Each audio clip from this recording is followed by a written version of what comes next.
Hi, my name is Caleb Foster, and for 6 long years I've slept beside silence. My wife, Dana, fell into a coma after a skiing accident. I've kept her in our home against every doctor's advice, clinging to the life we had. I bathed her. I read to her. I paid for nurses when I could, but most nights it was just me. Until about 3 months ago, I started noticing something strange. Her clothes, the ones I carefully dressed her in each morning, were different by midnight. Folded neatly in the hamper. Her sheets smooth. Her perfume faint but fresh. I thought I was losing my mind. So I did something I never imagined I'd do. I packed a fake suitcase, kissed Dana on the forehead, told the staff I was flying to Chicago, and waited 2 blocks away in my car until midnight. Then I crept up to the side of the house, heart pounding, and looked through the bedroom window. And what I saw shattered whatever grief I had left. A man, tall, familiar, was standing beside her bed, whispering into her ear. And Dana, her lips moved in response. I couldn't breathe. Not because she moved, but because the man leaning over her was Mitchell Crane, Dana's physical therapist. He was assigned to her recovery team right after the accident, before we moved her home. Polite. Professional. The kind of man you don't notice too much, until now. I backed away from the window, afraid he'd see me. My legs were shaking. I couldn't make sense of what I saw. Dana had been unresponsive for 6 years. No blinking. No hand squeezes. Nothing. But her lips were definitely moving. I drove back to the corner, parked, and stared at my dashboard for hours. Then I returned home just before dawn, as if I'd come straight from the airport. Mitchell was gone. Her clothes had been changed again. Her favorite lotion was open on the dresser. And Dana's heart monitor? A few spikes. I needed proof. Something real. So I installed cameras the next day, hidden ones. Audio too. I told the staff I was upgrading the Wi-Fi. Then I waited. That night Mitchell came back. And what he whispered made my skin crawl. Don't worry. He's gone. Just a little longer. The footage was clear. Mitchell entered with a duplicate key. He moved like he owned the room, lights dimmed, curtains drawn. He sat beside Dana, brushing her hair back like it was routine. He spoke softly, too softly for the mic to catch all of it. But a few words came through. He's suspicious. I'll handle it. They believe you're still out. Still out? I stared at the video over and over, trying to make sense of it. Was Dana conscious? Faking? Being drugged? Her fingers didn't twitch. Her eyes stayed closed. But that slight movement of her lips, the curve of her cheek, those weren't reflexes. Mitchell was hiding something. I started digging. His records were spotless, but too spotless. No recent taxes. No social media footprint. And when I called the hospital he supposedly worked for, they had no record of him past 2017. The year Dana's accident occurred. So who was Mitchell?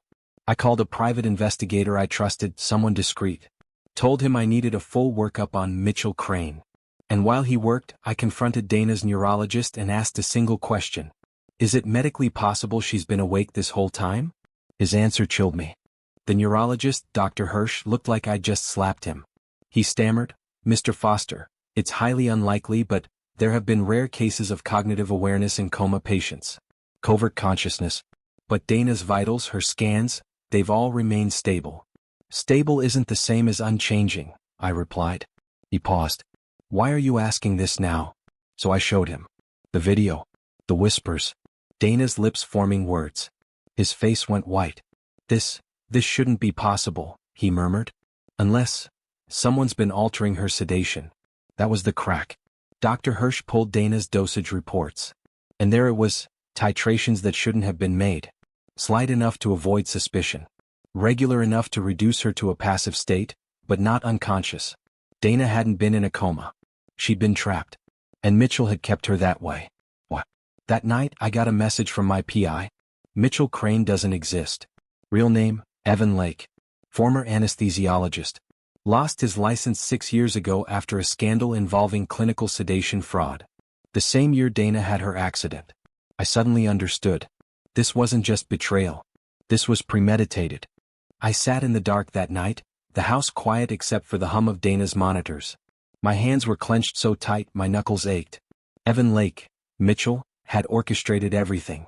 Dana's accident. Her coma. The 6-year performance of a grieving husband and an attentive therapist.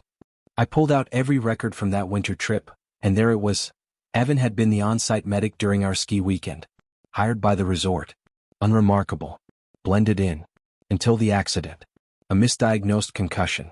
A mistaken sedative dose on the way to the hospital. What if Dana wasn't supposed to wake up at all? And more importantly, why? My heart hammered when I remembered Dana's trust documents. She had inherited controlling shares of her family's real estate empire before our marriage. But after the accident, her voting power was transferred temporarily to a legal proxy, the family-appointed medical conservator. And that conservator? Evan Lake. Her fiancé, before me. He drugged her, erased himself from records, and used her legal coma to control her fortune. But the worst part? She knew. And she had never told me. I couldn't sleep that night. I just sat beside Dana, staring at her face, wondering what it was like, being awake, locked inside your own body, betrayed by someone you once loved. And by someone you thought you still could trust. Me. Because I hadn't protected her. I hadn't seen it. I whispered, Dana, if you can hear me, I'm going to end this. The next day, I met with my lawyer and drafted a court petition, medical conservatorship fraud with evidence. The footage, the hospital sedative logs, and the false identity. We filed an emergency motion under seal. No one saw it coming. That night, Evan came again. But this time I was waiting. He entered the room, same ritual, same calm smile, until I stepped out from the shadows. His face froze. Caleb. I know everything, I said. He reached into his coat, slowly. I stepped back and hit the panic button on my phone. Within seconds, the private security team I'd quietly hired flooded the hallway. Evan tried to run. He didn't make it past the foyer. But before they dragged him out, I asked one question. Did she ever stop loving you? His answer made my stomach drop. He didn't flinch. Didn't even blink. She never stopped, Evan said quietly, his voice level. Not after the accident. Not after the wedding. Not even now. The guards pulled him away, but his words kept echoing in my ears like poison. Had Dana known this whole time, and let it happen? The next morning we went to court. The judge reviewed the footage, the falsified records, the name change, everything. Evan's lawyer barely spoke. It was over in minutes. His conservatorship was revoked. Dana's estate was returned to her control. But she still hadn't moved. Still hadn't opened her eyes. I needed more than justice. I needed truth. So I sat beside her for hours and finally said, I know everything. You don't need to hide anymore. A tear slid down her cheek. My heart stopped. Then her lips parted, barely, and a whisper escaped. I was afraid you'd leave me too. I choked back tears. Never. In that moment, 6 years of silence collapsed between us. But then she added something else. Something that rewrote everything. Evan wasn't working alone. I froze.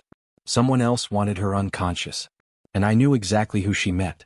Dana's father, Thomas Ashford, CEO of Ashford Global Holdings. Ruthless. Calculated.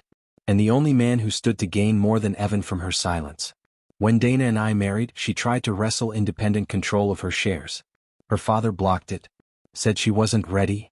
The board sided with him. After the accident, he appointed Evan as conservator. Quiet. Legal. Seamless. And when I confronted him, he didn't even deny it. I did what was necessary to protect the company, he said coldly. Dana was vulnerable.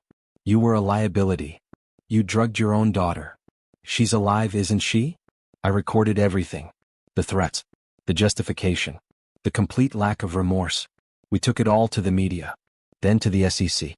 Within 48 hours, Thomas Ashford was forced to resign. Criminal charges followed. Dana's power was restored. And for the first time in 6 years she stood on her own, weak, shaking, but free. We moved far from the city. Bought a quiet home by the coast. She paints now. I write. And sometimes, in the mornings, we sit with our coffee in silence. Because some healing doesn't need words.